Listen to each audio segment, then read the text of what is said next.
Так, ассаламу алейкум, приветствую всех.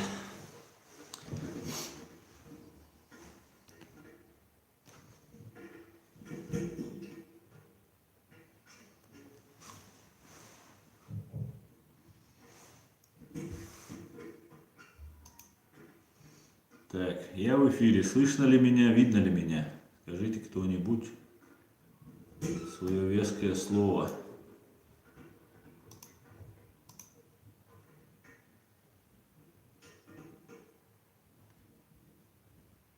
Так, видно, слышно. Отлично. Так, подождем. Слышно, видно. Машуэль, добрый вечер. Маршал Хиль, приветствую. From the mountain. Я тоже вас рад видеть. Так, как найти? Салам алейкум. Алейкум масарга. Аслам Машуэль. Маршал Хиль, алейкум салам. Алейкум салам. Эдди Галаска. Максик, привет. Аслан, привет, Максик. Так, доброй ночи, Аслан, говорит Александр Белый. Привет, Александр Белый. Мухаммад Рядовой. Вот моя свобода, говорит. Так, Али Игорь. Американский флаг. Халгунт Эллен. Зу Бахандолш. Шу Бахандолш. Алейкум салам. ДТЛ Франция. Сайн Лугдель. Так, поехали дальше.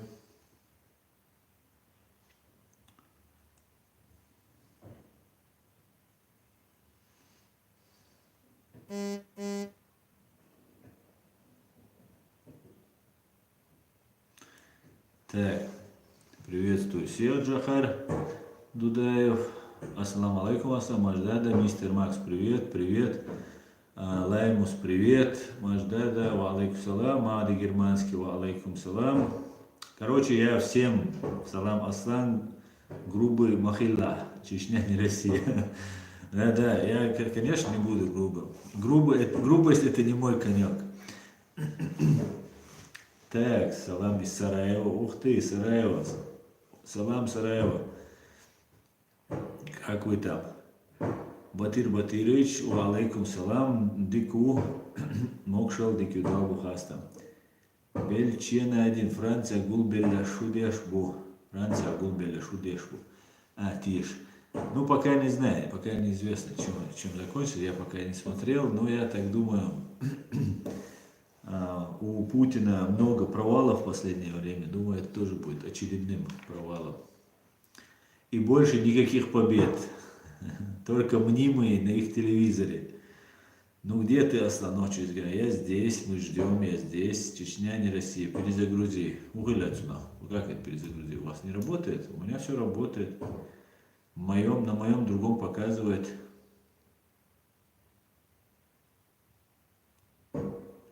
Чевольф, американский бац, хар бичсон, ир ворохогаск, шан килал по жизни. А я, да, цедизерик, да, я американч, бац, хар бичсон, а я и второй. Соцахитон, я зинжен. Так. Франция, Аберш еще не вышли на пресс-конференцию, говорит, как найти. Да, ждем, что там будет во Франции, посмотрим. Так, Юрий Аслан, ты же знаешь, что во Франции сегодня встреча? Да, знаю, слышал. Цунцегучев, ты долго Чечня, все понятно. Руслан Абудов, ассаламу алейкум, ассалам. Что вы можете сказать о встрече сегодняшней в Париже, где были Путин и Зеленский? Алейкум салам. Я пока ничего не могу сказать. Встреча состояться сегодня вроде должна была. Но итогов я не знаю. Но я надеюсь, все будет отлично. Что автоматически будет не отлично для Путина. Эд Мамедов. Салам, Аслан из Америки. Алейкум салам, Эд. Так, Марат, ты ассаламу алейкум всем. Алейкум салам. Маждада, модер, американский флаг, был ФСБшный, трош, Эркиса. Да, это очень хорошо. На самом деле, когда я повесил, их много показалось мне. Я сперва повесил свой, наш. Потом я повесил натовский, который я хотел бы для нашей гарантии, чтобы наша страна вступила в этот военный блок, да, некоторые путают это со страной, некоторые думают, что это такая страна есть. Потом я подумал, надо повесить американский флаг, потому что он мне очень нравится, и они также за свободу всегда бились, и у них основные вот эти принципы, это про свободу. И как-то, ну, повесил, и мне столько начали писать, и в Инстаграм, и сюда, и везде, короче говоря, пишут, и с таким негодованием, короче, очень негодовали они. Но я подумал, тогда точно надо его оставить, потому что, ну, просто бесятся, кипят просто. Но ясно, значит, что все делаем правильно.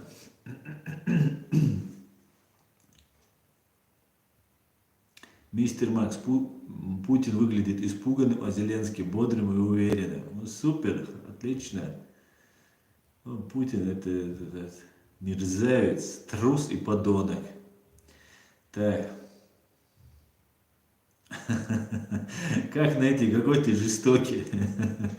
Я бы хотел, чтобы Зе достал ствол и замочил. Ненормативная лексика. Зе стал бы для меня легендой. Понятно, все. Так, Хамзат, Аслан, почему тебя Кадыров не трогает? Почему меня Кадыров не трогает? Я не знаю, почему он меня не трогает.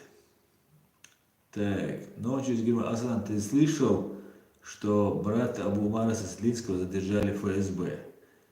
Ночью из Германии. Да, я сегодня буквально видел этот ролик. Было очень такое серьезное задержание. И, по всей видимости, какая-то непостанова была. Я не знаю, что это было, но без боя взяли его, доставили куда-то на вертолете. Да, я это видел. Я надеюсь, наш кавказский брат будет вырван из лап этих преступников.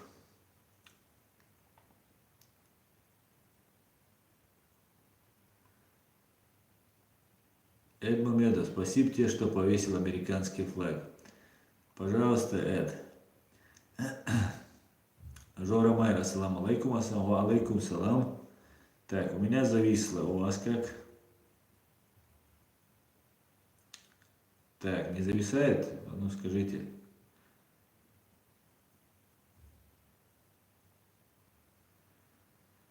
Зависает? Нет, скажите.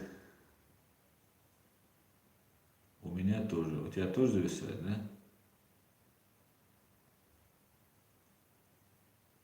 Нормально, нормально, зависает, все зависает. Ну, сейчас, так, да вроде уже пошло у меня все. Нет, нормально, видно. Ну все, поехали дальше. Все отлично, все окей, нет, пока все окей, все отлично, короче говоря. Поехали дальше. Батыр, все флаги пойдут, лишь бы российского не было. Ну, по крайней мере, за этот я ручаюсь. Так, Асколи, ассаламу алейкум, брат, мир вашему дому. Алейкум салам, взаимно.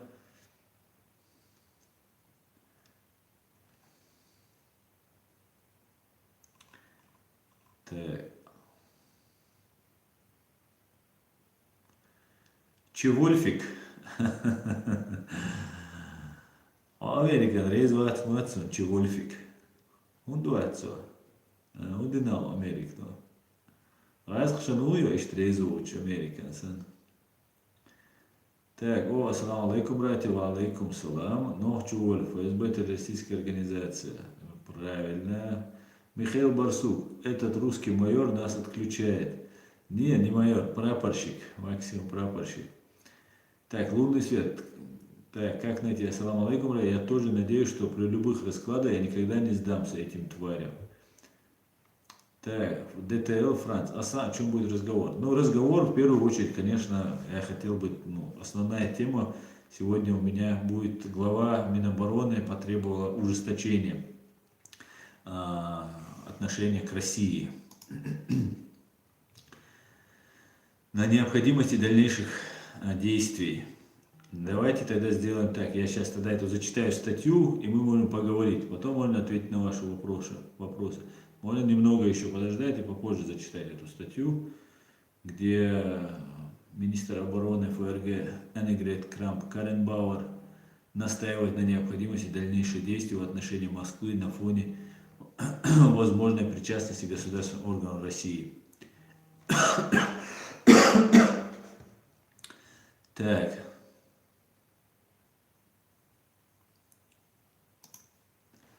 Поехали дальше. Так, Жора Майер. У Кадырова кишка тонкая, чтобы тронуть Аслана, говорит. Да, совершенно верно. Как будет 200, начнем, говорит Михаил Барсук. Уже в 200. Давай чуть позже, давайте тогда чуть попозже. Давайте я чуть на ваши вопросы поотвечаю. Эдмомедов, я надеюсь, Америка вытягивает Россию из дерьма больше не будет. Во всяком случае, я как избиратель буду очень против. Да всю историю Америка эту Россию вытягивает. Я сегодня как раз смотрел про ленд-лиз, который был, и смотрю и думаю, ну елки-палки, сколько можно Америке наступать на одни и те же грабли? Ну сколько можно? Ну просто невероятно. Россия всегда предает, обманывает и бывает неблагодарной скотиной просто. И все равно продолжается то же самое.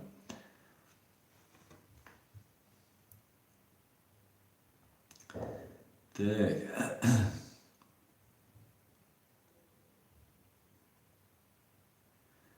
Дейниго, ассаламу алейкум, ассалам. Всех благ. Что за сметана у вас там происходит в Европе между войнахами? Нельзя посадить это. Неприятно это слышать. Валейкум салам. Дейниго, да, это на самом деле все раздувается искусственно. Из-за вообще каких-то мелких разногласий возникают очень серьезные проблемы. И потом возникает ситуация, когда вот, если мы обращаем на это внимание, то начинается, слава Богу, начинается усугубление этой проблемы. Слава Богу, у нас хватает, нам хватает ума, выдержки, благородства, всегда найти общий язык. И это самое главное на самом деле. Даже невероятно, что мы так много, и чеченцы, ингуши, теперь мы уже подчеркиваем каждый раз. Для меня ингуш такой же, как чеченец. Ингуш говорит, для меня чеченец такой же, как ингуш. Это по умолчанию это должно быть. Мы это даже говорить не должны.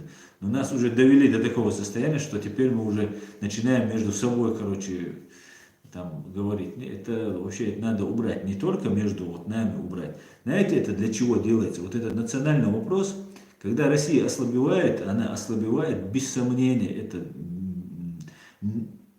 нельзя изменить этот процесс, ход событий, который сейчас происходит. Россия ослабевает и будет дальше ослабевать. И для того, чтобы в нас не разобрались, чтобы до нас не было дела. Я сегодня буквально разговаривал с Полом Гоболом, и он мне там некоторые интересные вещи рассказывал. И в первую очередь он говорит, почему принимаются какие-либо решения. Не потому, что там Америка не любит Татарстан или Чечению, а потому что так им удобно. И вот когда будет у нас бардак, чеченцы с ингушами, ингуши с осетинами, чеченцы с дагестанцами, потом все вместе друг с другом. Когда у нас этот бардак, а этот бардак искусственно нами, сидят дирижеры и подкидывают нам разную информацию. Вот они так умеют, это их конек. А мы должны победить этот конек. И вот когда вот этот бардак у нас начинается, мы начинаем ты такой, ты дагестанец, ты такой, сякой, то никто не захочет вмешиваться и иметь дела с дикарями по факту, как нас представляют. И когда Россия ослабнет, и когда мы должны единым фронтом заявлять о своих правах, в этот момент будет бардак. А этот бардак будет неинтересен никому просто-напросто. Вот для этого это делается. Мы должны вот просто принципиально, даже тех, кто раньше не любили друг друга, там, да, чеченцы, ингуши, которые друг друга не любили, дагестанцы, чеченцы, которые друг друга не любили, вот специально, вот хотя бы такой мораторий взять на время своей нелюбви, отодвинуть ее не должно быть в принципе, чтобы понимать, но если она есть, ее надо отодвинуть и подчеркнуто вести себя, не поддаваться на провокации. За нами смотрит весь мир, на самом деле. И за нами в любой момент может измениться ситуация, и все повернется в нужном направлении. Поэтому мы всячески должны избегать конфликтов. Всячески. Так, поехали дальше. Лунный свет. Да, русские специально ссорят нас всех, будем мудрее, братья. Да, совершенно верно. Так, тот самый. Аслан, ты правозащитник? На данное время над какими делами вы занимаетесь? Защищаете ли вы чеченца от высылки и депортации? Да, я правозащитник. Я занимаюсь правозащитной общественной деятельностью в силу своих возможностей. В данный момент я защищаю чеченцев в первую очередь. Речь у нас идет о чеченцах, потому что в Чечне установлен диктаторский режим, и никаких прав не распространяется. Также мы являемся иностранным государством, в отличие от наших соседних кавказских братьев, которые входят в состав России. И, конечно же, мы занимаемся и ингушами, и дагестанцами, и другими национальностями, какие есть, которым грозит какая-либо угроза. Но так как пока наши средства ограничены, мы, конечно, не можем предоставлять адвокатов, средств у нас для этого пока нет, пока не очень много людей нам помогают в этом деле. Но, конечно, мы дальше будем продолжать. Мы занимаемся именно против депортации, проводим против высылки, как вы пишете, депортации, проводим акции, манифестации, пишем резолюции, пишем петиции, везде распространяем информацию, пишем в газеты, в журналы, политикам. Всячески мы пытаемся привлечь к нашей проблеме внимание. Не только частные случаи, которые решаться должны на той земле, где вы находитесь, и при помощи местного инструмента, местного законодательства и адвокат, который владеет этим инструментом. Мы как-то в общем пытаемся помочь. Хотя и частные случаи, конечно, есть. И когда есть необходимость, и нужно написать какие-нибудь документы от нас, мы тоже пишем эти документы. Конечно, хотелось бы, чтобы нас было побольше, нам помогали в этом, переводили нам тексты, но пока с этим, пока в стадии развития. За последние больше полугода, чем я сейчас тут занимаюсь, я уже открыто начал говорить, я и раньше этим занимался, много лет этим уже занимался. Но вот как я начал открыто говорить, я уже вижу, что формируется гражданское общество. Я вижу, что люди начинают правильно мыслить, хотя нам всячески препятствуют. И ресурс, который против нас используется, он несопоставим с тем, с которым мы располагаем мы. Ну, за нами правда, за нами международное право, за нами факты и упорное желание противостоять этой лжи, этим преступникам. И у нас, я думаю, неплохо получается. Кстати говоря, это реально продемонстрировало то, что вот Германия сейчас очень жестко начинает относиться к России.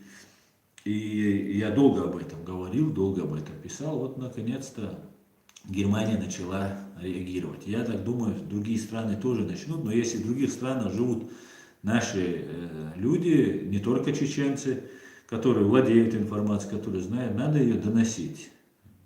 Всячески, всячески. Особенно вот если это делать через средства видеосвязи, потому что читать не все любят, читать не до всех доходит. Но когда вы говорите открыто, пускай это будет не супер профессионально с журналистской точки зрения, но важно донести позицию, донести правду. Да?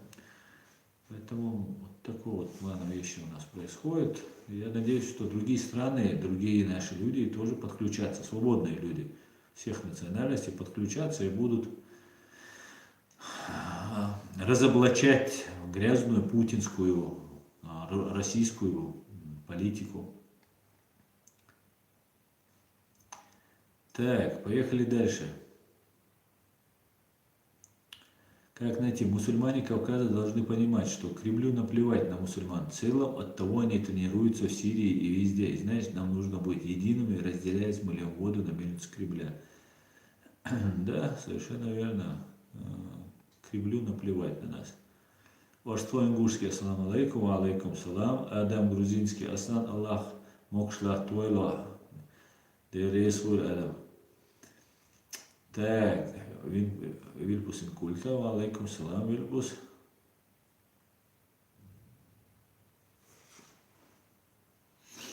СС, Аслан, знаю много войнахов в Германии, которые владеют немецким языком, но они как один заявляют, что не доверяют тебе. Ну и это очень такая хорошая отмазка, я тебе скажу, сказать, что мне не доверяют. Очень хорошая отмазка. Но если не доверяют, что да, я такой скрытный, внедренный какой-нибудь агент, то можно, конечно же, самому начать что-то делать, и самому делать, и переводить можно. Любые тексты наши, кому они доверяют, да, их переводить. Ну, конечно же, а так вот эти разные недоверянщики, я их не вижу почему-то. Мне доверяют люди, у меня есть уже отлично сформированная команда, очень подробно, очень скрупулезно. Мы сейчас уже присматриваемся к нашим друзьям, к нашим ребятам, которые с нами сотрудничают. Некоторые есть и переводить тексты, я просто не напрягаю их в этом. Но когда дело пойдет получше, конечно же, будет. У меня есть большое количество, кому можно написать, сказать, вот переведи, пожалуйста, и мне переведут. Я просто пытаюсь не напрягать людей. А так сам, конечно, человек добровольно может взять. А то, что мне не верят, мне это все кажется болтовня. Да? И для того, чтобы верить мне или нет, приведите там какой-нибудь факт в том, чтобы мне не доверять. Мне доверяет Саидамин Ибрагимов, мне доверяет Хусейн Исханов, мне доверяет, я уверен, Ахмед Закаев и его других товарищей мне доверяют.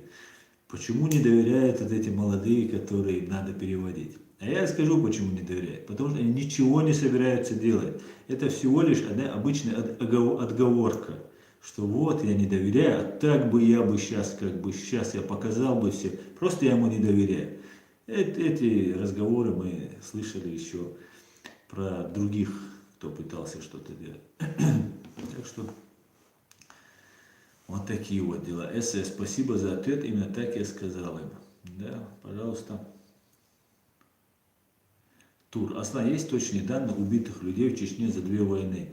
За 2 войны убито от 250 до 300 тысяч граждан Чеченской республики Ичкерия разной национальности, из которых 42 тысячи детей, 26 тысяч незаконно осуждено, десятки тысяч стали инвалидами, психологический и моральный урон, нанесенный нашим гражданам, не оценен. Материальный ущерб тоже оценен несколько сот миллиардов долларов США.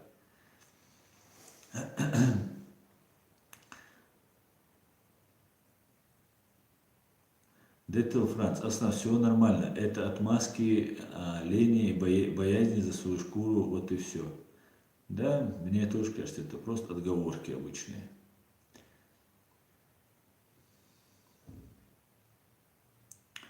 Мухаммад Технологи Инновацион. Ассаламу алейкум, Аслан. Слышал о том, что русский киллер, убивший Зелимхана в Берлине, запросил политическое убежище. Ва алейкум салам.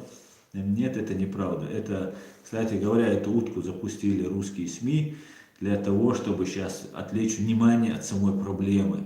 Вот сейчас пресса начнет закидываться жар. Это самые большие лжецы на земле. Больше лжецов вы на земле не встретите. Вот им просто надо врать. Врут, чтобы врать, чтобы вот запутать, и никто не мог разобраться, в чем проблема. Это была ложь, никто по этому поводу здесь, в Германии, эти факты не подтвердил. И вот такая вот ситуация. Сейчас, одну секунду.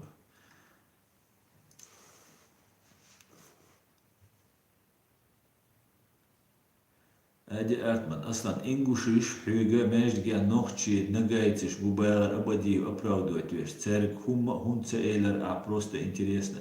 Ади Хартман, мне надоела эта тема на самом деле, но я тебе отвечу, потому что очередной раз вот вы выхватываете что-то и начинаете вот этим давить. Смотрите, ну вот ты же не первый мне этот вопрос задаешь. Во-первых, там были ингуши, которые мы просили не снимать, они снимали. Как оперативная съемка велась, я об этом говорил. Царь, снимать те шанам, я буду по-русски, чтобы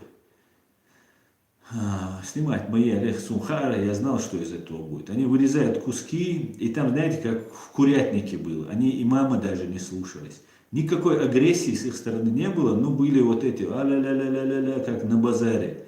Имам там кричал их, успокаивал, эй, свободы, ладох. И каждый пытался, друг с другом они что-то говорили, нам они говорили, там, вот базар хулярцуна. И вот когда вот этого Прабадиева, там вот этот, вот это один из провокаторов, между прочим, который там мне говорит про Абадиева.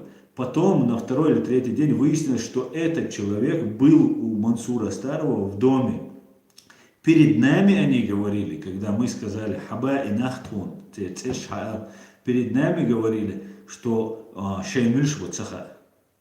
И оказывается, вот этот умник, который, они там у них срежиссировано было, так и давай, я говорю, теперь снимаем, вот такого плана было.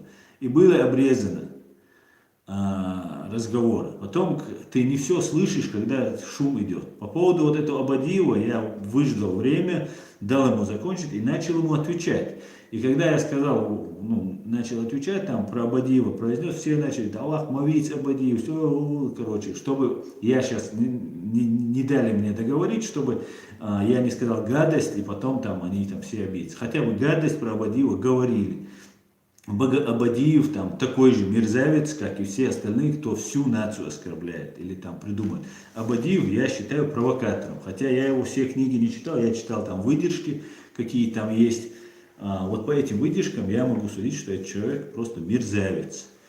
И все, ничего там не было, никакой агрессии не было. Когда мы туда приехали, нас пригласили в мечеть, и в мечети ясно, что никакой агрессии не было бы.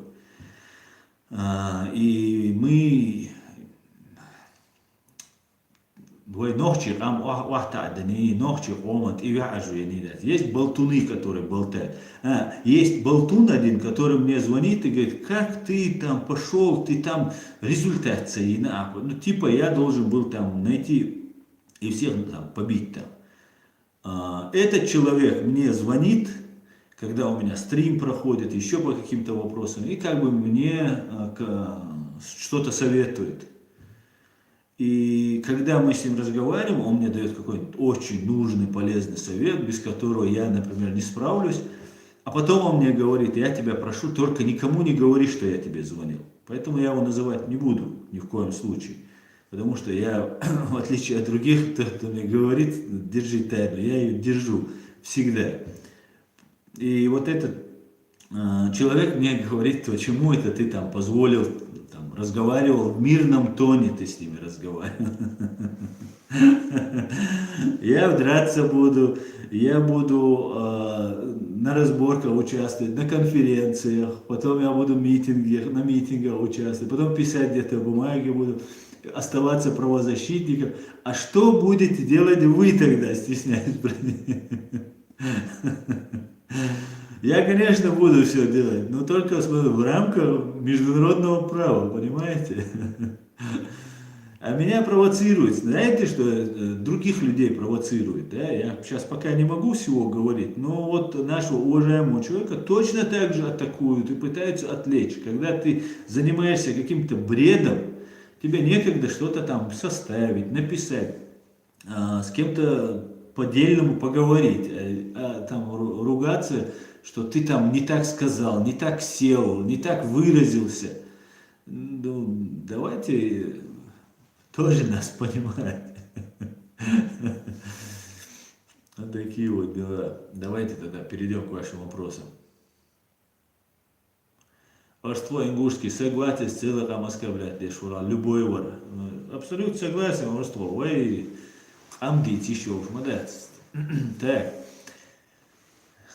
Тимур, ассаламу алейкум, брат. Как ты поживаешь? Есть какие-нибудь новости про ситуацию чеченских беженцев? Что-нибудь говорят вообще, что дела будут рассматривать особо? Алейкум салам. Нет, по этому поводу особо ничего не говорят. И знаете почему, Тимур, знаешь почему? Потому что когда мы проводим митинг, туда приходит там 100 человек или 50-60 человек приходит.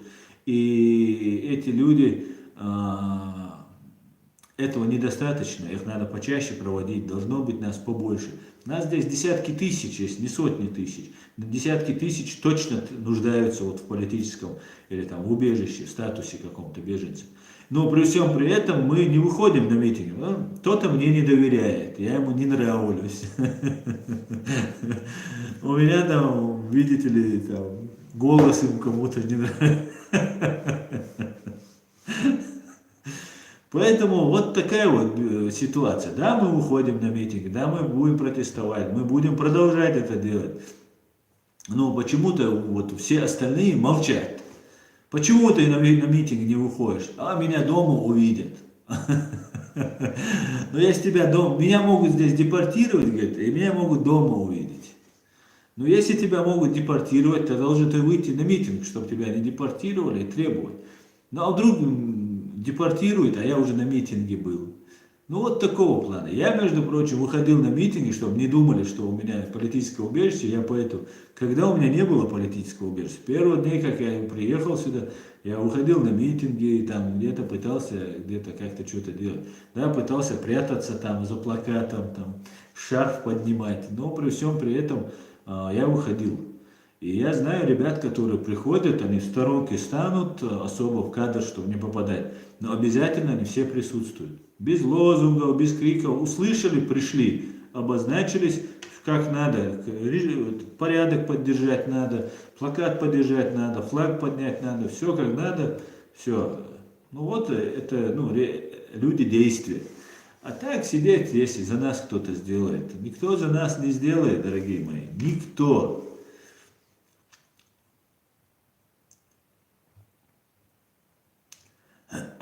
Александр Гёц. Аслан, насколько известно, несколько лет назад Борису Стамахин был выдан паспорт Чили. Интересно, удалось ли ему получить этот паспорт на руки? Я не знаю.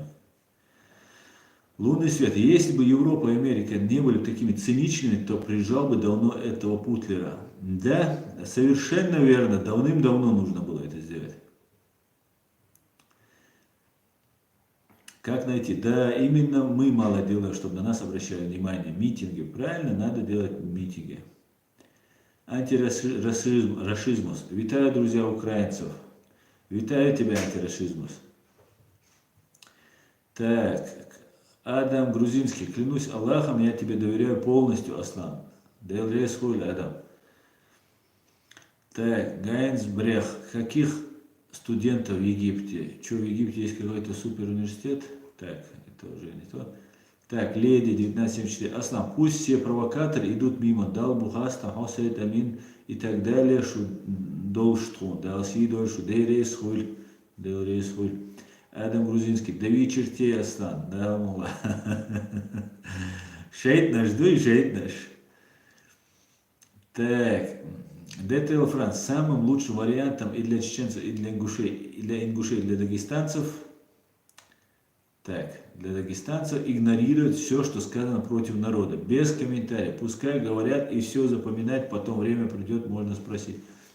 Да, совершенно верно. Это нагнетается специальная обстановка. Там на Кавказе прямо есть фабрика троллей. Это, я не помню, на территории Северной Осетии, по-моему, расположена. Город, я забыл, как называется, небольшой городишко. Там есть вот это, была, по крайней мере, несколько лет назад, вот эта фабрика троллей. И они нам запускают вот утку. И, конечно, можно найти же за живое задеть, да, какой-нибудь там мерзавец там что-нибудь сделает, там, ну, такое подлое какое-нибудь, да, там, по отношению там ингушской женщине.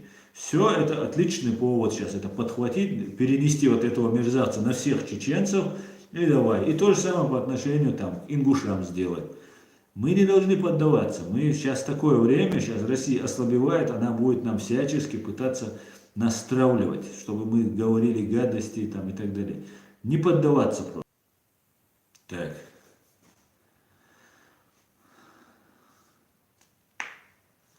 Так, витаю, свечу. Ну все, появился? Кажется, я появился опять. Да-да-да, зависает. Да-да-да, зависает. Да, было, сбой был, все нормально. Вот что я хочу сказать. Нам всячески надо избегать этого. Всячески надо избегать.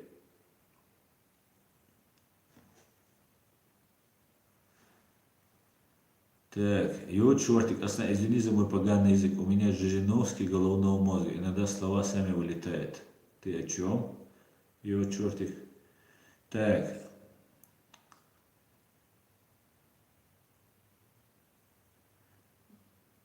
я тоже тебе доверяю, по крайней мере, пока что не было ничего подозрительного. Да, мула, не будет, да, мула. От меня может быть все, что угодно, но кроме предательства вот этой идеи. Вот я вам 100% гарантирую. Я далеко не святой человек, я не прикидываюсь святым, я не вру никому, что я святой. Я самый обычный чеченец, самый-самый. Но я никогда в жизни не предам эту дорогу, и именно память наших погибших, нашу государственность. А то, что я могу где-то там выругаться нехорошо, сделать какой-нибудь глупый. Я обычный человек, посмотрите на себя. Я не притворяюсь никаким супер крутым, очень религиозным и так далее. И людей не обманываю. Я говорю то, что я вижу. Я говорю, как вижу эту реальность. Я ее транслирую. Так, поехали дальше. О, Эд задонатил с вопросом. Спасибо, Эд. Аслан, как ты думаешь, почему чеченцы, живущие в Украине, молчат, когда выселяют чеченских бойцов, воюющих за Украину? Они могут обратиться в суд к депутатам. Просыпайтесь, братья. Да, Эд, это вот ты опять со своим этим вопросом, который очень на самом деле важен, да, и высылать нельзя не только воюющих бойцов, это вообще преступление против государства, тот, кто высылает, да, это измена Родины, это предательство национальных интересов защитника своего во время войны выдавать с тем, с кем ты воюешь. Это просто в голове не укладывается. А то, что даже простых чеченцев, которые не связаны никак с Россией, с Кадыровым, да, ну, не пророссийские, не про как бы про кадыровские, то их тоже нельзя выдавать. Ну, кто не связан с Россией, они должны получить убежище в стране, которая также убивает ее граждан, как убивала наших граждан. И этим должны заниматься в первую очередь, конечно же, сами чеченцы, которые живут в Украине, но и украинцы должны как граждане, как коренные, как государство образующее, не обязательно даже это грузин, украинец может быть по национальности. Эти люди должны защищать нас. И мы так строим дружбу, наводим мостики между нашими народами. Один какой-нибудь украинец, который помогает там чеченцам, и какой чеченец, который помогает, вне зависимости от этого украинца, там, украинцам, то эти два человека наводят мостики. И из этого появляется дружба, из этого появляется братство, из этого появляются надежные, верные союзники. И этого и украинца могут приглашать к себе чеченцы, зная, что он там стоит там на защите этих чеченцев, и делать его, ну, своим почетным консулом. У нас есть, кстати, свой почетный консул в Украине. И также делать чеченцы могут там, если он защищает украинцев, тоже поднять. Ну, этим надо заниматься, надо работать над этим всем. Я думаю, мы придем к этому. Я этим и занимаюсь. Я транслирую, говорю, обращаюсь. Вот пока так. Посмотрим. Дорогу осилит идущий, как говорится. Лунный свет. Россия, чтобы стравить народы, придумает сколько угодно распятых мальчиков и снегирей. Да, совершенно верно. Жора Мэр, я на всех митингах участвую с семьей, но никакого либо такого помощи нет. А приезжают какие-то люди, их по всему проводят пункты и выбивают позитив. Один пример Заурбеку из Австрии. Да, Лера, на самом деле, конечно, надо, ну, ты участвуешь, когда на митингах, это ты не конкретно для себя этого делаешь, а для всех в целом делаешь. При всем при этом, конечно, ты должен и своим делом заниматься. Лучше всего это может делать только адвокат. Давай тоже обсудим этот с тобой вопрос потом, если, или после стрима я тебя наберу, или завтра. Надо будет сесть по этому поводу. Кстати, мы встретимся скоро в Вене. И обязательно, я знаю, ты тоже туда приедешь, и я тоже туда приеду. И как раз на этих мероприятиях можно будет все это обсудить, как это можно. Но в любом случае это надо делать через местного адвоката. Мы можем только там способствовать как-то. Да, это боль, Рора.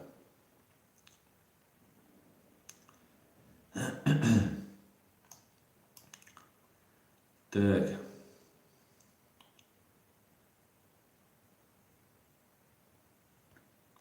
Антирашизм. Удивительно, когда земельные вопросы поднимаются гауляйтерами на Кавказе с подачи Кремля, а подхватывают подневольные, готовы оскорблять соседа и брата. Вала, мне даже стыдно в этом признаться, антирашизм. У нас тоже есть быдло. Это не печально произносить, но это факт. Не хотелось это говорить, конечно, но у нас оно тоже имеется.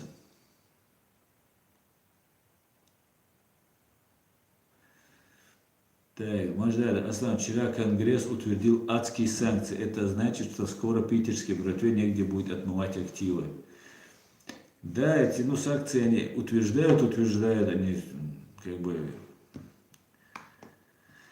посмотрим, пока работа ведется, посмотрим, что дальше-то будет.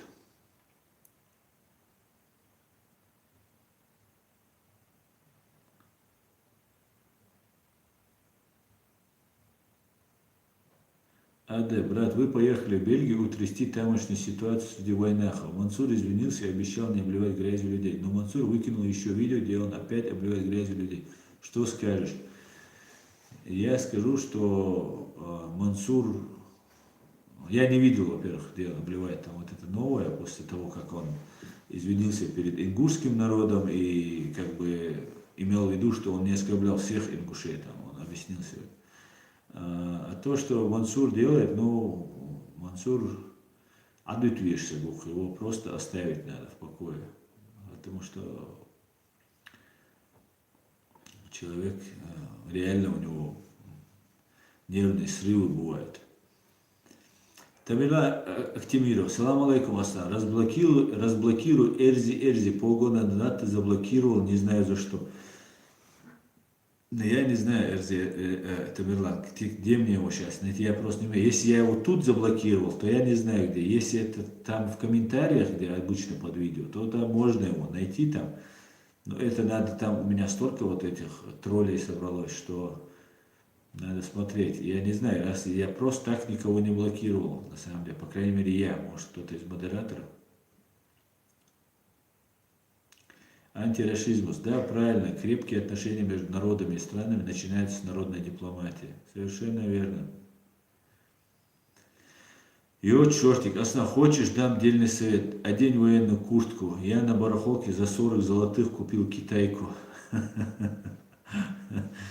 Ну вот у меня военная форма. Куда круче этой формы нет, все даже в военной форме говорят, это натовская форма, натовского образца, и все хотят одеть такую форму. Поэтому я уже одел.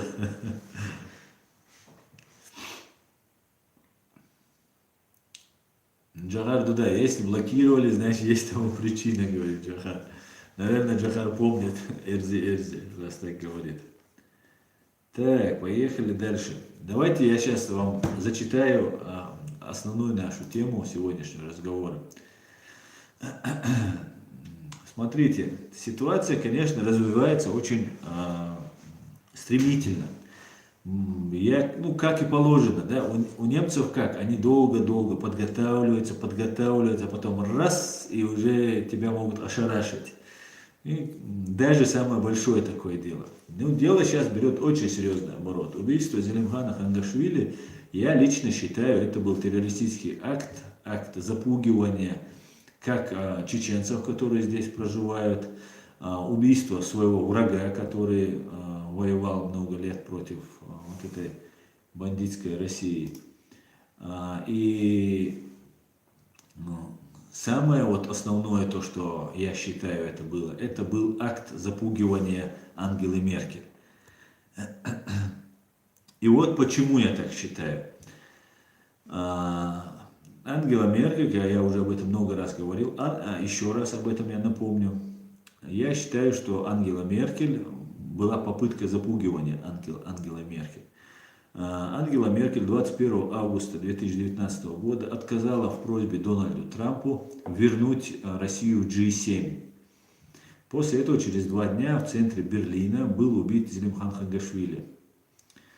Зелимхан Хангашвили был защитником Чеченской республики Ичкерия из Грузии, гражданином которого он являлся. Когда Зелимхана убили, чеченская общественность провела митинг напротив посольства России. Тем самым мы обозначили преступников, кого мы подозреваем в этом преступлении. Одновременно с этим были выведены люди российской агентуры. Как мы знаем, задержанный за убийство, подозреваемый в убийстве Зелимхана Хангашвили является русский, который является также сотрудником ГРУ. По некоторым данным была информация, что он является как членом банды ЧВК «Вагнер», частной военной компании, так называемые наемники, а по другим данным «Вымпела». Была такая информация, проскакивала. По имени с поддельным паспортом Вадим Соколов, на самом деле Вадим Красиков, подозревается в этом убийстве. Он был задержан на этом месте, на месте преступления, недалеко от места преступления. В любом случае, этот человек связан с военными, с российскими военными. Затем была акция, нами проведена перед посольством Российской Федерации, где мы указали, что вот здесь сидят эти бандиты. Связанные с военными вот эти разные агенты вывели подчеркнутых мусульман, людей, которые носят бороду и всячески пытаются себя позиционировать с исламом. Этих людей вывели перед зданием администрации Ангелы Меркель. Я перед тем, когда узнал, что уходит, я писал некоторым своим знакомым, некоторые не пошли, между прочим, когда я им объяснил всю суть происходящего. Эти люди пошли митинговать против здания администрации Меркель, той самой Меркель, которая запустила около 1 миллиона мусульман, бегущих от войны в Сирии. Я не видел никакого смысла и объяснял, вы что делаете, зачем вы туда идете. Меркель не имеет, как глава партии, законодательной власти, как канцлер, она не имеет отношения к расследованию этого убийства. И убийцей она тоже не является. Да? В этом здании надо искать убийцу в посольстве Российской Федерации. Так вот, вот эта ситуация, произошло. Да. Подозрения, конечно, есть, ладно, поехали дальше. Проходит какое-то время, я делаю официально в Фейсбуке объявление, мероприятие, что мы будем проводить митинг 13 ноября напротив Генеральной прокуратуры в Берлине. Так как мы требовали, уже почти 2,5 месяца прошло, и мы требовали от Германии обеспечить нам безопасность, не выдавать преступника вот этого Красикова, Соколова России, взять под контроль и выслать Сергея Нечаева и других, связанных с этим преступлением. На что, как мы видим, был результат. Но на тот период, когда я это объявил, у меня сразу же произошла атака. Вот я сегодня объявил об этом мероприятии, мы договорились с моими товарищами, что мы 10, 11 и 12 будем на конференции в Берлине, соберемся все там, поработаем на этой конференции. После этого 13 мы проведем митинг. Когда я вот это мероприятие, это в Фейсбуке оно так организовывается, да, обычно я его всегда регистрирую, потому что я это умею делать, я это много раз делал. Просто берешь всю эту информацию в Фейсбуке и делаешь мероприятие. Вот как я это мероприятие сделал, у меня 2 аккаунта в Facebook. Их сразу же на 2-й день или на 3-й день у меня заблокировали на месяц. Ну, чтобы я не мог транслировать. Слава Богу, у меня есть YouTube, и я могу это все дело транслировать в YouTube. И когда мы пришли на конференцию, произошла провокация. Я лично все это сам видел, и поэтому меня никто не может убедить, что я на кого-то наезжал. Это не мой вообще стиль общения на кого-то наезжать. Я пытаюсь здравым смыслом, здравым, спокойным, рассудительно пытаюсь донести, если получается. Хотя не всегда получается. И потом, когда на 3-й день, когда 13 ноября у нас уже был митинг, мы должны были прийти, я начал получать большое количество угроз в свой адрес. Угроз, причем они писались мне здесь в Ютубе, что мы тебя сейчас найдем, мы тебя там это сделаем, там сейчас мы тебя встретим. И много людей как бы поддерживало такие вещи. Мне писали, как и на другие мои платформы, мне угрожали. И ничего другого, если исходить из того, что ранее Путин собакой, да, все знают, что Ангела Меркель боится собак, и как бы где есть Ангела Меркель, там собак не должно быть. Но ранее Путин специально в момент своих переговоров, встреч с Ангелой Меркель, приводил собаку и тем самым воздействовал на нее, выводил ее вот из равновесия таким способом. И я уверен, что у Путина это излюбленная путинская КГБшная тактика и страх, которым они хотят запугать как нас, вот, чеченских иммигрантов, которые проживают сейчас, беженцев, которые проживают здесь в Европе, так и Ангелу Меркель пытались запугать. И я буду настаивать на этой версии, буду всячески доводить ее до общественности, эту версию.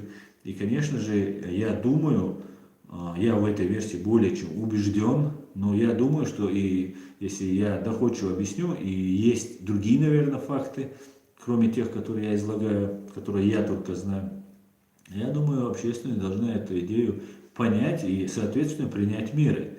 И, скорее всего, я там на митинге об этом говорил, на моем канале есть это видео, и я думаю, обратили внимание, что их канцлера, да, одно первое лицо вместе со всей элитой властной, как военной, так и политической, пригласив, разрешив прилететь на похороны польского президента с женой и с министром обороны, со всеми, кто там был, убивают более 100 человек или около 100 человек.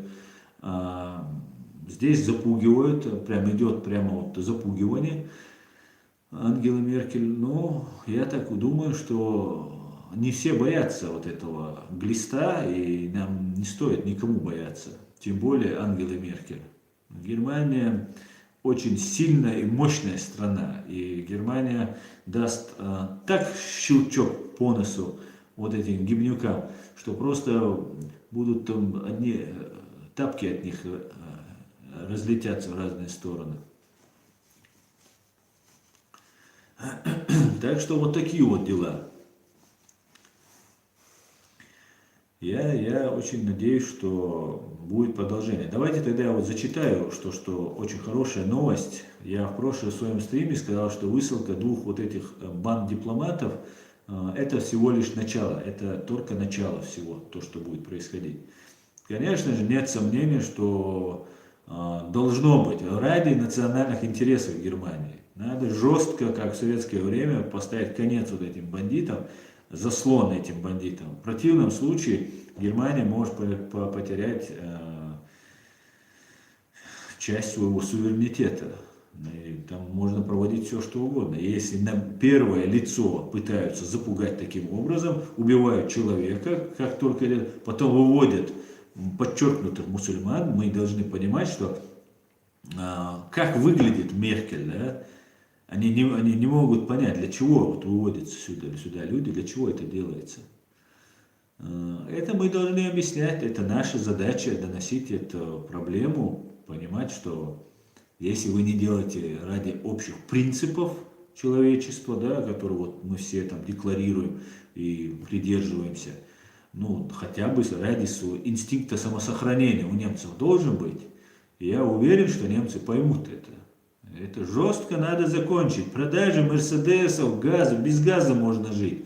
Без мерседесов и денег за мерседесов тоже можно жить. Если на то пошло. И можно в другие места продавать, в конце концов, эти мерседесы. И с газом можно решить, там есть возобновляемые источники энергии. Ну и очень много, кстати говоря, в Германии сейчас строится. Но ни в коем случае нельзя торговать своей безопасностью, потому что это может очень плохо кончиться. И если сегодня Путин может только запугивать Ангелу Меркель там, убийством Зелимхана Хангашвили или любого другого человека, попытаясь там, завтра можно спокойно провести террористический акт. Почему нет? Здесь, на территории Германии, есть агентура. Во Франции, в Альпах, базу ГРУ обнаружили. Я более чем уверен, что это не одна база. Это может во Франции одна, в Германии другая, где-нибудь там в Швейцарии третья, ну и так далее, и так далее. Поэтому мы, конечно, должны всячески, просто всеми возможными способами противостоять этой агрессии, если у нас есть инстинкт самосохранения. Давайте мы перейдем к тому, что говорит преемница Ангелы Меркель, министр обороны, которая была, по-моему, год назад назначена, министр обороны ФРГ, Аннегрет Крамп-Карренбауэр. На Deutsche Welle. Глава Минобороны ФРГ требует новых мер против Российской Федерации из-за убийства чеченцев в Берлине. Так озаглавили Deutsche Welle. Из-за чеченца. Кстати говоря, чеченцам, которые очень много там рассказывают, что все против нас, стоит обратить внимание, что за нас или за против нас, ну, Германия уже совершила такой акт, такой шаг. Здесь задуматься, да, что дело не в том, что нас любят или не любят. Очень примитивно у некоторых бывает такое мышление. Ну вот смотрите, по словам Крамп-Карренбауэр, решение о дальнейшей реакции Берлина на убийство чеченца Хангашвили в ФРГ будет приниматься федеральным правительством. Министр обороны ФРГ Аннегрет Крамп-Карренбауэр настаивает на необходимости дальнейших действий в отношении Москвы на фоне возможной причастности государственных органов России или Чечни к организации убийства бывшего чеченского командира Зелимхана Хангашвили в германской столице. Соответствующее заявление глава германского оборонного ведомства сделала в интервью немецкому изданию Bild am Sonntag, выдержки из которого опубликованы в воскресенье 8 декабря. Мы будем на уровне федерального правительства проводить консультации по поводу дальнейшей реакции и принимать соответствующие решения, подчеркнула министр. Российская сторона должна наконец внести свой вклад в расследование этого преступления, добавила она. Я, конечно, знаю, что Россия будет принимать только отрицательные, добавлю, да. Конечно, она обязана так сказать, что, чтобы не было того, что вы даже нас не приглашали, да, помочь. Официально заявила, конечно же, русские не будут помогать, так как они не помогали ни по Скрипалям, по вот этому убийству, попытке убийства, ни по сбитому Боингу и так далее, и так далее. Поэтому помогать, конечно, они не будут. Но обязана министр обороны об этом, конечно, России заявить. Убийство осложнило отношения между Москвой и Берлином, констатировала Крамп-Карренбауэр, добавив, что доказательства против России серьезные. Довольно тревожная картина. С учетом попытки отравления двойного агента Сергея Скрипаля и его дочери Юлии в Великобритании и других обстоятельствах складывается довольно тревожная картина, считает она. Германский министр напомнила и об озабоченности балтийских стран и Польши в отношении Москвы. Россия вновь и вновь нарушает там воздушное пространство, ведет кампании по дезинформации. Мы не можем просто отмахиваться от опыта этих стран, резюмировала глава Минобороны ФРГ. В связи с отсутствием активной помощи Российской Федерации в расследовании убийства Хангашвили, Министерство иностранных дел ФРГ объявил двух сотрудников российского банпритона, это моя поправка, персонами нон-грата. Россия пообещала принять зеркальные меры, но пока этого не сделала. Кстати, это очень тоже нужно обратить внимание. Россия, которая постоянно кичится, постоянно пытается кидать понты, как говорят в простонародье, то в этом случае почему-то Россия сейчас не высылает двух немцев. Это говорит о том, что Россия очень сильно заинтересована. И они сейчас сели в лужу, и сейчас, конечно, они никого высылать не будут. А если даже будут, Германия должна сейчас наглядно, немецкие власти наглядно должны увидеть, с кем они имеют дело. А если бы они были бы сильны, они бы сейчас очень сильно отвечали бы. Но так как они слабы, им нужен вот этот Северный поток, нужно еще. Короче говоря, у Германии очень хорошие возможности выкручивать руки России. Так что полный вперед, уважаемые немцы. Меркель поддержала решение о высылке дипломатов. При этом она выразила надежду на то, что скандал вокруг убийства Хангашвили не окажет негативного влияния на саммите в Париже. Ну, то, что сегодня должно быть, это не окажет влияния. Ну, посмотрим после того, как будет. Застрелен в центре Берлина. Зелимхан Хангашвили, являвшийся командиром во время Второй русско-чеченской войны, опять же, поправочка тут, потому что вот эти независимые якобы журналисты из русской редакции любят повторять ФСБшную пропаганду, штампы, и называть античеченскую войну или русско-чеченскую войну чеченской войной. Да? Мы, русские, тут ни при чем, как и на Донбассе они ни при чем, и как везде они ни при чем. Мы это сами просто начали. Был застрелен 23 августа в берлинском парке Малый Тиргартен. Ранее власти России объявили его в розыск по обвинению в терроризме. Хангашвили уехал в Германию после того, как в 2015 году в Грузии на него было совершено очередное покушение. Предполагаемого убийцу задержали в Берлине в тот же день благодаря свидетельским показаниям. Им оказался мужчина с российским паспортом на имя Вадима Соколова.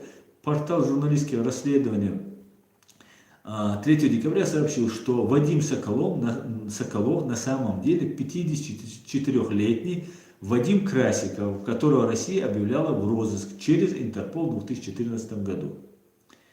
Ну, в принципе, вот что можно по этому поводу сказать. Единственное, что хотелось бы узнать у немецких партий, да, в которых входит Герхард Шрёдер, да, как может Герхард Шрёдер быть другом того, кто на его земле совершает убийство, причем по моим устойчивому подозрению против его канцлера.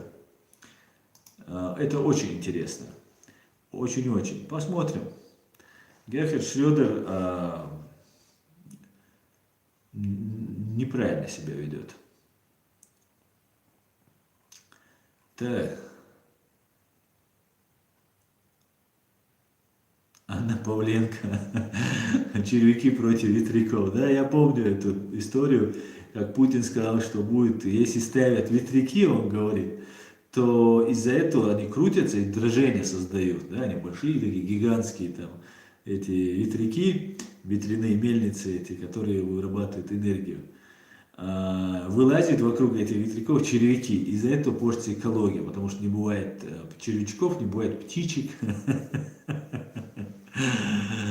Ой, дебил. Так.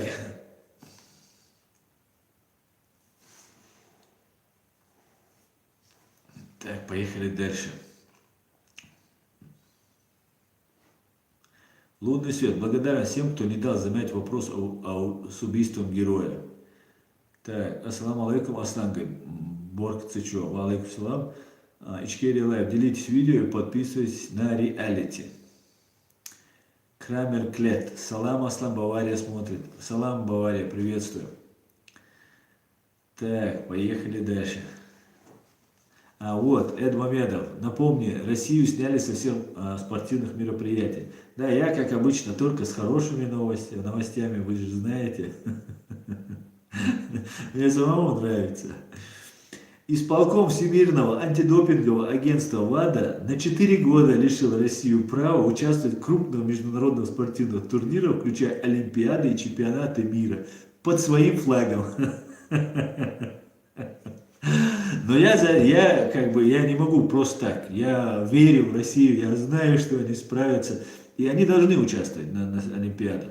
Поэтому я для них придумал специальный флаг. Именно вот эти 4 года все спортивные мероприятия, российские эти спортсмены, должны выступать на белом фоне, большой белый фон, и на нем должен быть изображен унитаз. Я думаю, это самый подходящий флаг, который российские спортсмены смогут его выносить. И это как раз тоже с подменой вот этих анализов, которые они запалились. Я думаю, вот это самый хороший флаг. Он такой двоякий, что вот это скрепа России.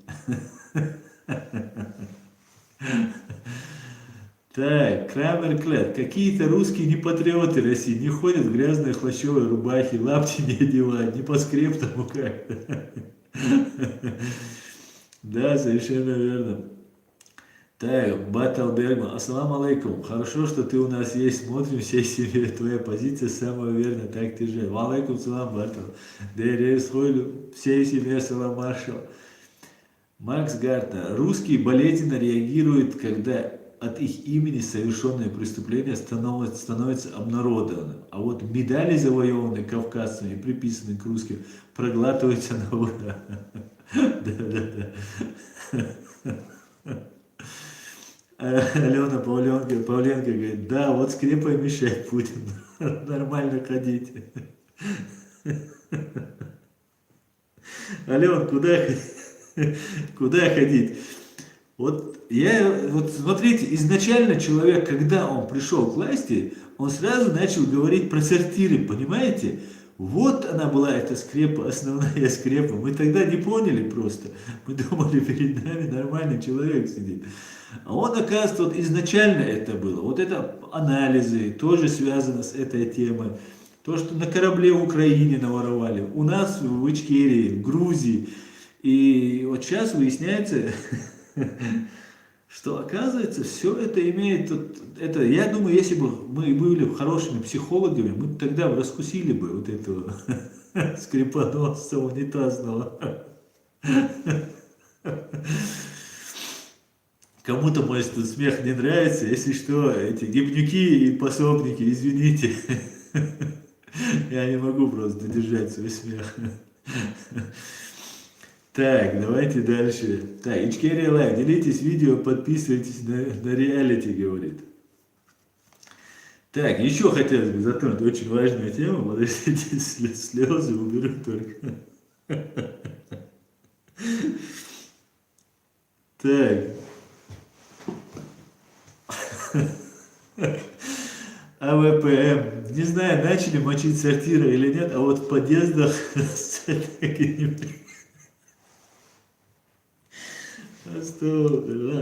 извиняюсь, сегодня мы уходим за формат, нам нельзя такие вещи обсуждать здесь, ребята. Так, давайте я сейчас скажу одну очень хорошую вещь.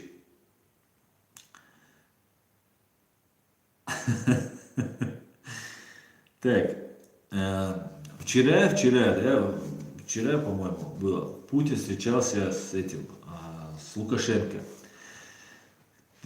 Короче говоря, была встреча, и были такие разговоры, на прошлом стриме мы еще обсуждали, как Путин, они хотят единый парламент сделать, да, это такое поглощение будет, такое аккуратное, незаметное, как бы якобы незаметное Беларуси, вот этой фашистской России. Но народ вышел, и я был очень приятно удивлен, всячески поддерживал, везде писал об этом, распространял. И народ вышел и сказал, и мне понравилось одно выступление одного мужчины, он сказал, что мы, конечно, в России ничего плохого не хотим, да, ну как нормально, обычная наша позиция человеческая. Говорит, но Россия это нищета, зло и война, нам это не надо. Говорит. Я вас уверяю, уважаемые белорусы, уважаемые, запомните это, ничего Путин для вас не делает. Вы это должны четко понимать. Если Путин что-то делает, он для своего народа не делает. Он своих граждан взрывает в своих же домах. Вас, по крайней мере, не взрывают. Сейчас хоть как бы вам трудно не было, вас не взрывают. И если он вас хочет присоединить под каким-то соусом, это делается не для вас, это делается для него и для его вот этой банды. Поэтому ради его банды и его успеха, чтобы он смог стать в следующий раз еще раз президентом на законных основаниях, чтобы в Европе его считали там легитимным, хотя он давно не легитимный, его давно надо уже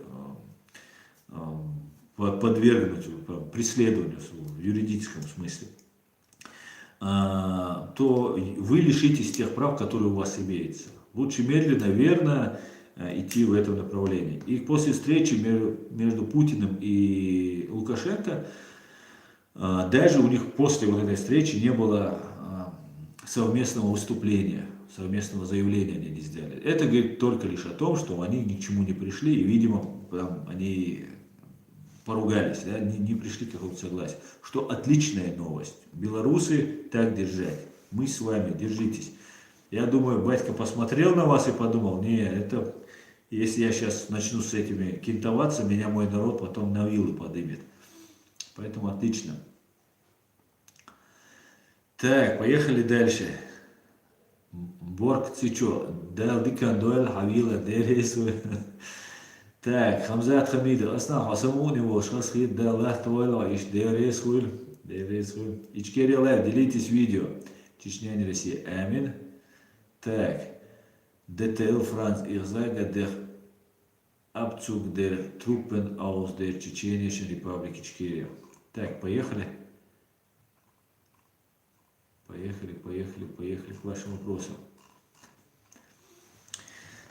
Так, ну все. Я думаю, у вас вопросы уже закончились. Можно на этом закругляться. Чтобы много не смотреть, не обязательно 1,5 часа сидеть.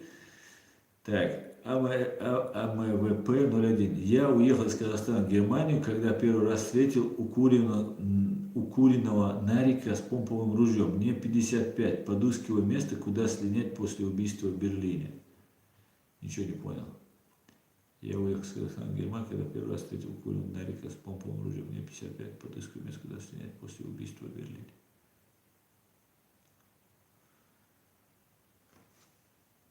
Не надо никуда уезжать, если ты имеешь в виду, что здесь небезопасно. Здесь так же небезопасно, как в любой точке мира.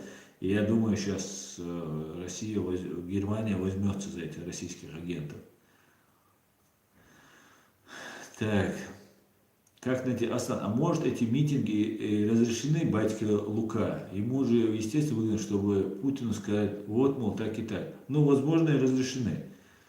Ну, это тоже, как бы, я не говорю, что Лукашенко хороший человек, и он очень такой открытый, соблюдающий закон. Но, по крайней мере, если он не отдает свою страну на откуп, не предает, это по факту было бы самое большое предательство.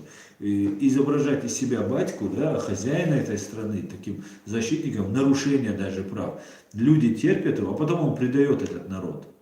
Ну, можно сделать все, что угодно. Ну, можно там коррупционером быть, можно еще кем-нибудь. Но предать Родину, это самое последнее, что может быть.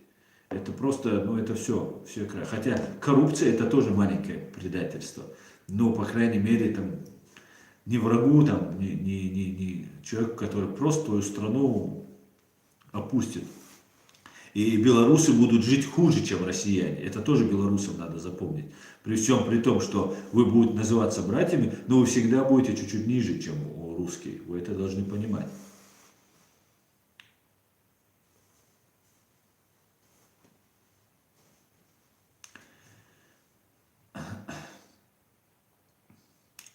Так, антирашизм. Шендерович в 2000-х сравнил Путина в куклах на НТВ с крошкой Цахисом, уродцем, который в конце утопает в горшке собственного эксперимента пророчества.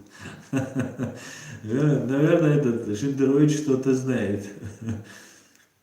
Айдер Кремлы, салам алейкум всем братьям. Ва алейкум салам, Айдер. Кремлы приветствую, всех Кремлы приветствую. Маждада, Лукашенко хитрый диктатор. Да? Ну, не дурак, я тебе скажу. Да.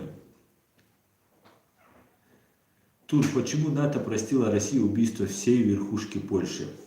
Но я не думаю, что НАТО простила. Мне кажется, это Польша простила. Хотя сейчас Польша как бы сейчас делает вид, что она очень сильно обижена.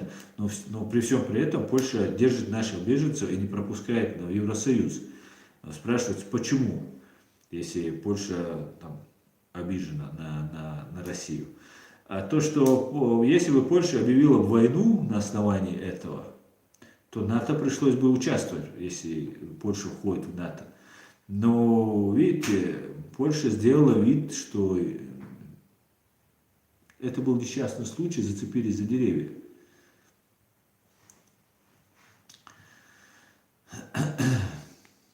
Да, конечно, это просто позор, что делают некоторые европейские лидеры, европейские страны. Они дорываются до этих высоких кабинетов, на самую верхушку, и после этого начинают трястись за этот пост и отставляют принципы, оставляют главные важные вещи для своей страны, только лишь чтобы удержаться от этой власти. Это позор, это позорище всем, кто себя так ведет. И на глазах всего мирового сообщества был устроен геноцид чеченцев. И потом в Грузии, потом в Сирии, в Украине.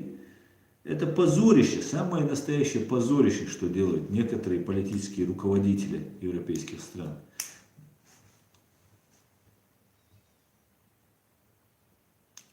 Как найти? Аслан, ГБшники и порядочность, предательство – это антоним.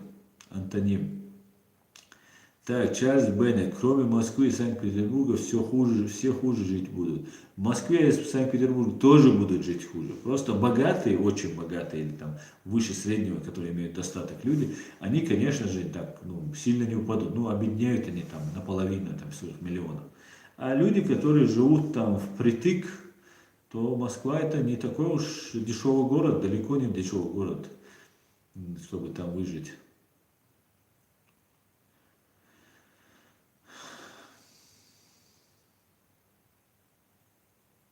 Маждад, в Польше есть мощное пророссийское лобби. Да, может быть, скорее всего, потому что она была, знаете, вот это все агентура, заложены вот эти старые свои вот эти кадры, которые остались. В той же Германии, например, здесь есть агентура еще со времен Штази, ГДР, и там, в Восточной Германии, там просто все были поголовно втянуты в это дело. А здесь, в Западной Германии, ФРГ, была агентура, которая также занималась вербовкой. А немцу вербовать было легче, наверное, по каким-нибудь там причинам. И мне кажется, везде есть лобби. Надо зачищать. А зачистить невозможно, пока мы голову этой гидры не отрубить, не получится. А гидра на Лубянке находится. Вот все взаимосвязано. Для того, чтобы закончить внутри себя вот эту разведывательную, эту антигосударственную деятельность, нужно уничтожить Россию целиком. Вот эту всю верхушку. Опять же мы возвращаемся к тому, что нам нужно реорганизовать Россию, изменить Россию, переформатировать Россию. И тогда уже можно будет установить свободный режим, который сможет дать людям свободы, которые им необходимы и гарантированы международным правом. Для того, чтобы это сделать, нужно в первую очередь подготовить внутри России силы, которые будут это понимать. Но всех, кто начинаешь их готовить, их перевербовывают, и все эти усилия уходят в песок. Затрачиваются деньги, подготавливаются кадры, а те потом просто переходят на сторону КГБ или вербуют их, вычисляют, вербуют, и все, и на этом все заканчивается. Тех, кого нельзя перевербовать, которые привержены идеям, принципам прав человека, демократии, эти люди или убиваются, или сажаются. Или на них оказывают всякие такие давления, что ему уже ни до чего. Вот такого плана.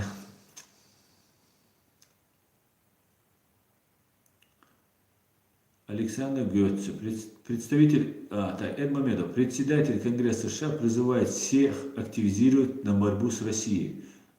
Это очень хорошее, это самое верное. Другого выбора нет. Нет. Весь мир, как когда-то Советский Союз, даже Россия, сегодняшняя Россия, более опасна и более способна на подлость какую-то, чем Советский Союз. Сегодняшняя Россия убивает человека и пытается запугать канцлера Германии, с которым она якобы в дружеских отношениях. Ну посмотрите тогда, к чему это. Все, что угодно может быть. Завтра может быть проведен взрыв против колонны какой-нибудь, той же Ангелы Меркель или какого-нибудь политика высокого уровня здесь, в Германии. А потом скажут, это сделали какие-нибудь там исламские террористы. Вполне возможно. Например, тот же теракт в Бостоне, я более чем уверен, что без вмешательства, без координации ФСБ или там ГРУ это не обошлось, российских спецслужб, это не обошлось. То же самое можно сделать здесь. Но если не искать именно в этом направлении, а ограничиваться, вот в позапрошлом году русский террорист взорвал самую известную, самую богатую, одну из самых богатых футбольных команд Дортмунд-Боруссия. Тройной взрыв провел. Но этот человек, вот, без сомнения, связан с российским спецслужбами, на мой взгляд. Но немцы не стали это копать, не стали его называть террористом, его называли бомбардиром, там, подрывником, там, каким-нибудь там самым алчным, беспринципным способом пытался заработать там деньги. Вот такого плана было. Но это не так. Зелимхан Хангашвили, которого убили, его объявили исламистом. Но это не так. Исламист не будет воевать за христианскую Грузию, поддерживать христианскую Грузию. Но эти вещи не обращают внимания. Надо четко разделять. Если ты исламист, то есть фашист, который не признает никого и считает, что всех нужно убивать, кто придерживается там, других религиозных там, или каких-то иных взглядов. И человек, который имеет просто свои такие взгляды. И этот человек имеет такое право, это право закреплено и в международном праве, и в Конституции Германии. Но нет, Германия по этим кляузам, скорее всего, по кляузам России, заносит его в списки исламистов. И все, человек связан по рукам и ногам. Потом ты доказываешь, что ты не верблюд. Любого человека так могут занести в этот список. А тем более, если ты находишься на связи с какими-нибудь со своими соратниками, которые по разным причинам, кто-то реально агентом ГРУ оказался, или там ФСБ, кто-то оказался в Сирии по каким-то обстоятельствам. Та же, например, ситуация с исламским государством в Чечне. Это, конечно, долгая история, очень сложная история, но надо понимать, что эти люди находились в полном информационном вакууме. Им рассказывали, что вот сейчас вы присоединитесь, и потом вам потекут реки денег, там, и у вас сейчас мы пришлем там вам помощь, мы вам поможем.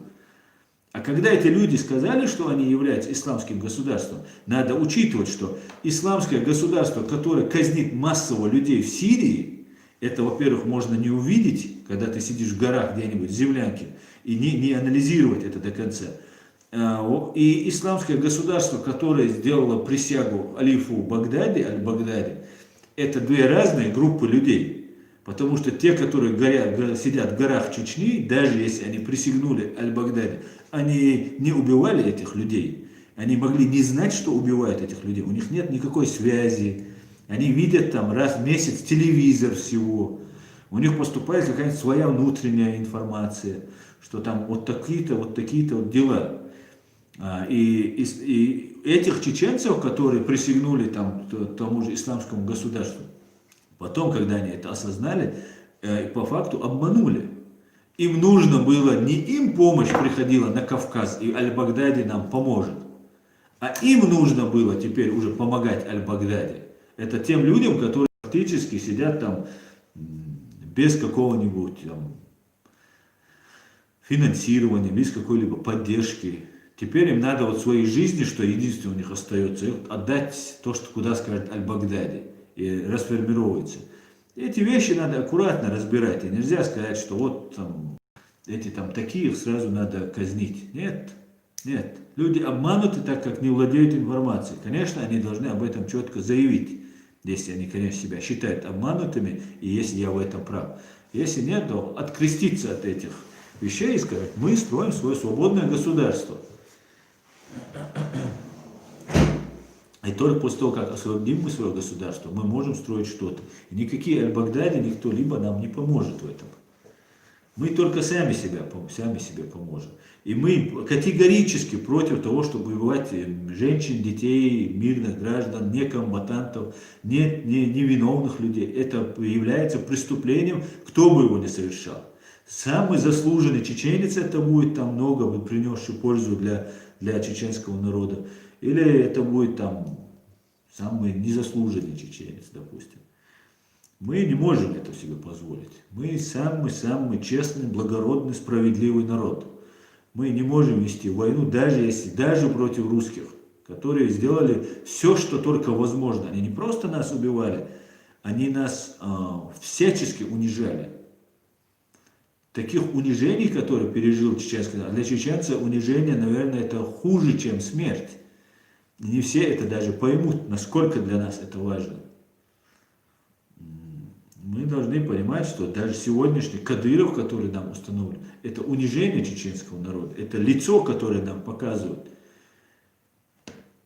И нам сейчас хотят его противопоставить, сказать, что вот вся беда в том, что вот Кадыров такой есть. Нет, Кадыров это пешка, это марионетка, которого используют.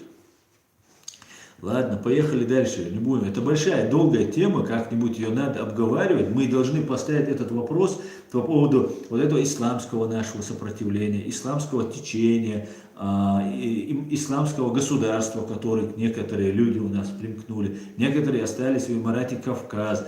Мы все должны выйти на диалог и разобраться с этими людьми. И я знаю, что большая часть из них не фашисты, которые там придерживаются разных взглядов. Мы находимся под жесткой пропагандой. Просто это даже невероятно, как сильно на нас оказывается давление. И мы, наши руководители, в том числе Ахмед Закаев, в том числе там Сайд Амин Ибрагимов, Хусейн Исханов, другие, которые у нас есть, мы должны начать диалог. Но мы каждый раз как-то что-то нас останавливает, что-то нас сдерживает.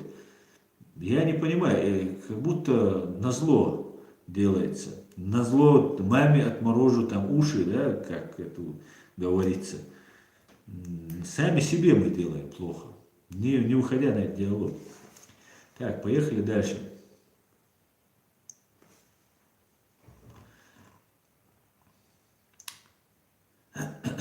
Так, как найти? Совершенно верно, говорит, как найти.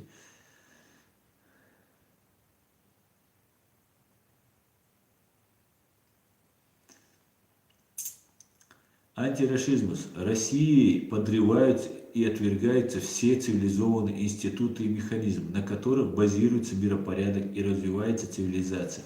Конец неизбежен. Да, Россия, если она не может сделать что-то другое, что-то противопоставить какому-нибудь там институту ценностей какого-нибудь европейского или другого, она просто его закидывает вот этой грязью и говорит, вот они грязные, все. Вот все, что делает Россия. И все, он запачкан. Ты вот говоришь, вот стоит перед тобой святой человек, там можно кусочек вырезать где-то там подстроить что-то, сказать, ну он не святой, он самый падший. И все, и плевать. И ты уже доказываешь, что ты не верблюд. Ты уже доказывал Зелимхан Хангашвили, что он не исламист. Нас так превращают исламистов. Я об этом говорил. Я знаю двух людей, которые абсолютно никакие. Я могу за них поручиться, что они не исламисты. Их объявили исламистами, у них огромные проблемы теперь. Даже адвокат не берется за их дело. Да, их не сажают, потому что посадить не за что. Но получили вот информацию, их сделали исламистами. Вот так Германия борется вот с исламистами. Так нельзя. Так категорически нельзя.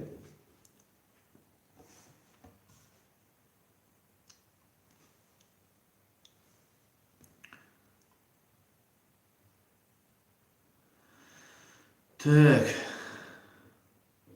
Хантер пришел и кафирский байрак und веллен. Сайн луандель веллен хантер. Сайн луандель. И йоч так хай кафирский йоцек веллен. Нет так. Дух душу и вопрос тыришь.